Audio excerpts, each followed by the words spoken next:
ফ্রিজে রাখা যাবে কিনা? জি, কুরবানির গোশত ফ্রিজে রাখা যাবে।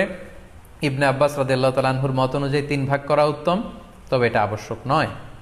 আপনি 1 ভাগ নিজে খাবেন, 1 ভাগ আত্মীয় স্বজন প্রতিবেশীদের দিবেন, আরেক ভাগ গরিব দুঃখীদের মাঝে বন্টন করে দিবেন, এটা উত্তম, কিন্তু এটা আবশ্যক নয়। পুরো গোশত যদি আপনার লেগে যায় আপনি ভোগ করতে পারেন, আর যদি আপনার কাছে অতিরিক্ত গোশত থাকে এটা আপনি আত্মীয়দের দান করুন, গরিব আত্মীয়দের আপনি উপহার দিন, গরিব মিসকিনদের সুবিধা বঞ্চিত মানুষদেরকে আপনি এগুলো দান করুন। কারণ সূরাতুল হজ্জের 28 নম্বর আয়াতে আল্লাহ তাআলা বলেছেন, ফাকুলু মিনহা ওয়া আত'ইমুল বাঈসাল ফাকির, তোমরা কুরবানির এই গোশত নিজেরাও খাও এবং অভাবী লোকদেরকে দাও।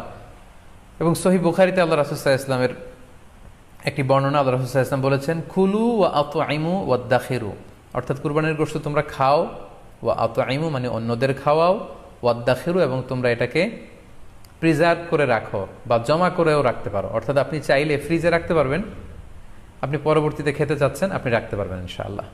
সো উত্তম হচ্ছে 3 ভাগ করে 1 ভাগ নিজে খাওয়া, 1 ভাগ আত্মীয় স্বজনদের প্রতিবেশীদের দেয়া এবং 1 ভাগ অভাবী সুবিধা বঞ্চিত গরিব মিসকিনদের মাঝে বন্টন করে দেয়া। এবং অবশ্যই অবশ্যই যাদের সামর্থ্য আছে আপনারা বেশি বেশি কুরবানি করুন, এবং এই কুরবানির মধ্য দিয়ে আমরা অনেক অনেক প্রান্তিক জনগোষ্ঠী, সুবিধা বঞ্চিত মানুষ, তাদের কাছে আমাদের সহায়তাগুলো পৌঁছে দিতে পারবো।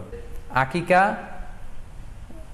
কুরবানির সাথে আকিকা দেয়া যাবে কিনা, সেখানে আমরা বলছিলাম যে আসলে দুটি ভিন্ন ইবাদত। কুরবানি হচ্ছে জিলহজের 10 তারিখে আমরা কুরবানি করে থাকি, আর আকিকা হচ্ছে বাচ্চা যেদিন জন্মগ্রহণ করবে, সন্তান ভূমিষ্ঠ হওয়ার 7 দিন পরে। তাহলে ভিন্ন দুইটা ইবাদত, দুই সময়ের ইবাদত। নাম্বার 2, আকিকার ক্ষেত্রে আল্লাহ রাসূল সাল্লাল্লাহু আলাইহি ওয়াসাল্লাম বলেছে, আনিল গুলামি শাতান ওয়া আনিল জারিয়াতি শাত, অর্থাৎ ছেলে হলে 2টি ছাগল দিয়ে আকিকা করো, এবং যদি মেয়ে হয় তাহলে 1টি ছাগল দিয়ে আকিকা করো। তো সেক্ষেত্রে কুরবানিতে কিন্তু এরকম বিধান নেই। কুরবানিতে কিন্তু 1টি ছাগল দিয়ে আপনি কুরবানি করলে কুরবানি হয়ে যাচ্ছে, সেখানে 2টি ছাগল দেওয়া লাগবে এমন কোনো কথা নেই। তো এভাবে আমরা বুঝতে পারতেছি, খুবই স্পষ্টত কমন সেন্স খাটালেও আমরা বুঝতে পারতেছি, এবং আল্লাহ রাসূল সাল্লাল্লাহু আলাইহি ওয়াসাল্লামের ভাষ্যগুলো অনুসারে আমরা বুঝতে পারছি দুইটা 2 ধরনের ইবাদত। যদিও এই 2 ইবাদতে কিছুটা মিল আছে, কিন্তু দুইটা 2 সময়ের ইবাদত, দুইটা আলাদা, দুটি উপলক্ষ, দুইটার আলাদা নির্ধারিত সময় রয়েছে। যেমন আকিকার ক্ষেত্রে সুন্নাহ হচ্ছে বাচ্চা যেদিন জন্মগ্রহণ করবে তার 7ম দিন শেষে 7 দিন পরে আপনি আকিকা করবেন। আল্লাহ রাসূল সাল্লাল্লাহু আলাইহি ওয়াসাল্লাম বলেছেন, কুল্লু গুলামিন মুরতাহানুন বিআকিকাতিহি তুযবাহু আনহু ইয়াওমা সাবিহি, প্রত্যেক সন্তানের আকিকা দিতে হয় তার 7ম দিনে, ওয়া ইউহলাকু ওয়া ইউসাম্মা, এবং 7ম দিনে মাথার চুল ফেলে দিতে হয়, তার সুন্দর একটি নাম রাখতে হয়। তাহলে আকিকার বিধান হচ্ছে সম্মানিত শুধু সন্তান জন্মগ্রহণ করার 7 দিন পরে। আমরা বুঝতে পারলাম আল্লাহ রাসূল সাল্লাল্লাহু আলাইহি ওয়াসাল্লামের ভাষ্য অনুযায়ী, কথা অনুযায়ী, কওল অনুযায়ী। এবার যদি আমরা আল্লাহ রাসূল সাল্লাল্লাহু আলাইহি ওয়াসাল্লামের আমল দেখি, ওনার ব্যক্তিগত আমল কী ছিল, সেক্ষেত্রে আমরা সহিহ ইবনে হিব্বানের একটি হাদিস উল্লেখ করব, যেটিকে ইবনে হাজার আল আসকালানি উনি ওনার ফাথুল বারিতে সহিহ হিসেবে উল্লেখ করেছেন। আয়েশা রাদিয়াল্লাহু তাআলা আনহার বর্ণনা, তিনি বলেন যে আক্কা রাসূলুল্লাহ সাল্লাল্লাহু আলাইহি ওয়াসাল্লাম আনিল হাসানি ওয়াল হুসাইনি ইয়াউমা সাবিঈ ওয়া সাম্মাহুমা, আল্লাহ রাসূল সাল্লাল্লাহু আলাইহি ওয়াসাল্লাম নিজে ওনার দৌহিত্র অর্থাৎ ওনার নাতি হাসান এবং হুসাইনের আকিকা নিজে করেছেন 7ম দিনে, এবং 7ম দিনে তাদের নাম রেখেছেন, একজনের নাম রেখেছেন হাসান আর একজনের নাম হুসাইন। অর্থাৎ হাসান রাদিয়াল্লাহু আগে জন্মগ্রহণ করেছিলেন, ওনার চেয়ে ছোট ছিল হুসাইন, উনি পরে জন্মগ্রহণ করেছেন। তো ওনাদের জন্মের পরে 7 দিন পরে আল্লাহ রাসূল সাল্লাল্লাহু আলাইহি ওয়াসাল্লাম ওনাদের আকিকা দিয়েছিলেন, এবং 7ম দিনে উনি আকিকাও দিয়েছেন এবং তাদের নামও রেখেছেন। তাহলে আল্লাহ রাসূল সাল্লাল্লাহু আলাইহি ওয়াসাল্লামের কওলি হাদিস, ওনার ভাষ্যমতে আমরা জানলাম উনি বলেছেন 7ম দিনে আকিকা দিতে হয়, এবং ওনার ব্যক্তিগত আমল থেকে আমরা জানতে পারলাম যে উনি ওনার 2 নাতির আকিকা দিয়েছেন 7ম দিনে এবং নাম রেখেছেন। তাহলে এ থেকে আমরা সুস্পষ্ট বুঝতে পারি যে আকিকা দিতে হয় সন্তান জন্মগ্রহণ করার 7 দিন পর, 7ম দিনে। যদিও তবারানিতে আরেকটি হাদিস এসেছে যেখানে বলা হয়েছে যে আকিকা 7ম দিনেও দেয়া যায়, 14তম দিনে দেয়া যায়, 21তম দিনে দেয়া যায়। যদি 7ম দিনে কেউ দিতে না পারে কোনো কারণে, তাহলে 14তম দিন, না পারলে 21তম দিন। তাহলে সুস্পষ্টভাবে উল্লেখ আছে যে আকিকার সময়সীমা 7ম দিনের কথা আমাদেরকে বলা হয়েছে। তো সেক্ষেত্রে আপনার সন্তান জন্মগ্রহণ করলে আপনি শুকরিয়া স্বরূপ কুরবানি করবেন, আত্মীয় স্বজনকে খাওয়াবেন, আকিকার গোশত নিজেরাও খাবেন। তো এটা যদি আপনি কুরবানির জন্য রেখে দেন তাহলে তো সন্তান দুনিয়াতে আসার এই আনন্দটা থাকে না। একজন যখন সন্তান পায় সে কেমন যেন আকাশের চাঁদ হাতে পায়, তো তখন তার 7 দিনের মধ্যে যে আনন্দটা থাকে, ওই দিন তার নাম রাখা হবে, আত্মীয় স্বজনরা আসবে, বাচ্চাকে দেখবে, দোয়া করবে, তখন আকিকা করে গোশত নিজে খাবেন, আত্মীয়দের খাওয়াবেন, পাড়া প্রতিবেশীদেরকে দিবেন। এটা হচ্ছে সন্তান ভূমিষ্ঠ হওয়ার উপলক্ষকে কেন্দ্র করে এই আকিকা। সো এটাকে কুরবানির সাথে মিক্স আপ করার কোনোই প্রয়োজন নেই, এবং এক্ষেত্রে সুস্পষ্ট গাইডলাইন হচ্ছে যে সপ্তম দিনে আকিকাটা দিতে হয়। সো আমরা যেন সপ্তম দিনে আকিকাটা দেই। তবে হ্যাঁ, এখন প্রশ্ন হচ্ছে সপ্তম দিনে কেউ দিতে পারেননি, 14তম দিনেও দিতে পারেননি, 21তম দিনেও দিতে পারেননি, হাতে টাকা ছিল না, সামহাও কোনো কারণে মিস করেছেন, তখন আপনি যখন সুযোগ হয় তখন করে দেন। ওই প্রেক্ষাপটে আপনি যদি কুরবানির সময়ও আকিকা দিয়ে দিতে চান, এটা আদায় হয়ে যাবে ইনশাল্লাহ। আশা করা যায় আদায় হয়ে যাবে, এবং এটা জায়েজ আছে। তবে এটা সুন্নাহ নয়। সুন্নাহ হচ্ছে সপ্তম দিনে আকিকা দেওয়া। পাশাপাশি গরু দিয়ে, মহিষ দিয়ে, উট দিয়ে আকিকা দেওয়াও কিন্তু সুন্নাহ নয়। আকিকা দেওয়া সুন্নাহ হচ্ছে ছাগল দিয়ে।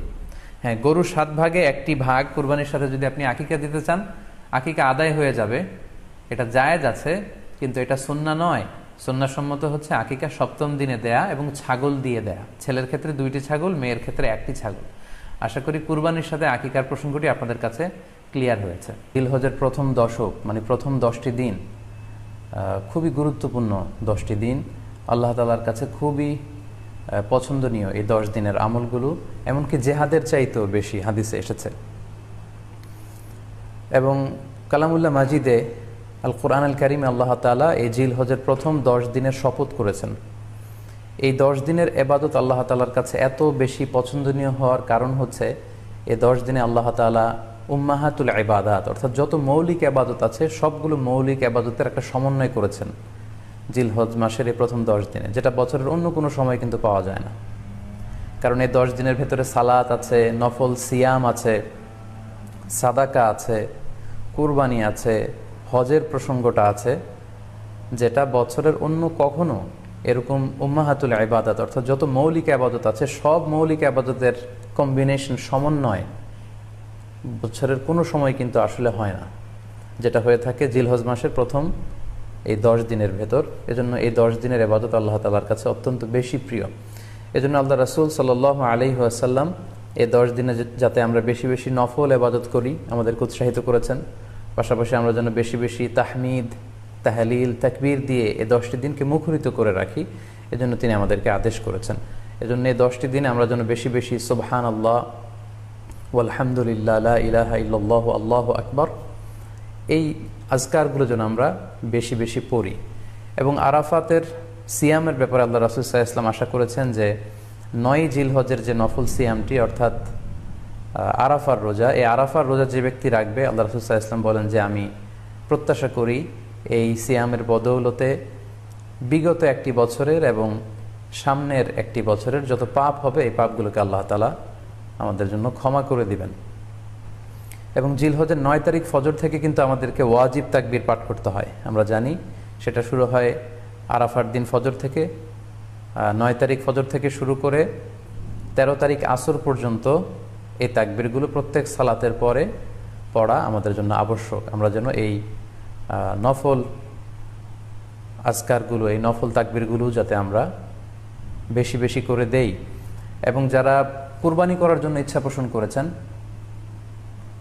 তারা যেন এই 10 দিনের আগেই তাদের মাথার চুল এবং নখ কেটে পরিচ্ছন্ন হয়ে যান, এবং জিলহজের এই 10 দিনে তারা যাতে মাথার চুল না কাটে এবং হাতের নখ না কাটে, এই মর্মে আল্লাহ রাসূল সাল্লাল্লাহু আলাইহি ওয়াসাল্লাম আমাদেরকে গাইডলাইন দিয়েছেন। সব মিলে আল্লাহ তাআলার কাছে এই 10টি দিনের ইবাদত খুবই প্রিয়। এমনকি হাদিসে এসেছে, যেটা আমরা বললাম, যে জেহাদের চাইতেও বেশি প্রিয়। এজন্য এই সুবর্ণ সুযোগটুকুন যেন আমরা কখনোই মিস না করি। তাই আমাদের সাধ্যমতো আমরা যেন বেশি বেশি নফল ইবাদত করি। আমরা যেন সুযোগ হলে পুরো 10 দিন ব্যাপী আমরা চাইলে নফল সিয়াম রাখতে পারি, আমরা বেশি বেশি কোরআন তেলাওয়াত করতে পারি। বিশেষ করে তাহমিদ, তাহলিল এবং তাকবীর, আলহামদুলিল্লাহ, লা ইলাহা ইল্লাল্লাহ, আল্লাহু আকবার, এই জিকিরগুলো, এই আজকারগুলো পড়ে পড়ে যেন আমরা এই 10টি দিনকে মুখরিত রাখি।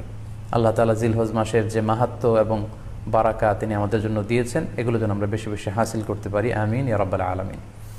সম্মানিত দর্শক ও শ্রোতাবৃন্দ, ইতিমধ্যে আমাদের এই লাইভ প্রোগ্রামটিতে প্রায় 24,000 দিনী ভাই বোন যুক্ত হয়েছেন। আপনারা একটু দেরি করে যারা যুক্ত হয়েছেন তাদেরকে আবারও আন্তরিক শুভেচ্ছা।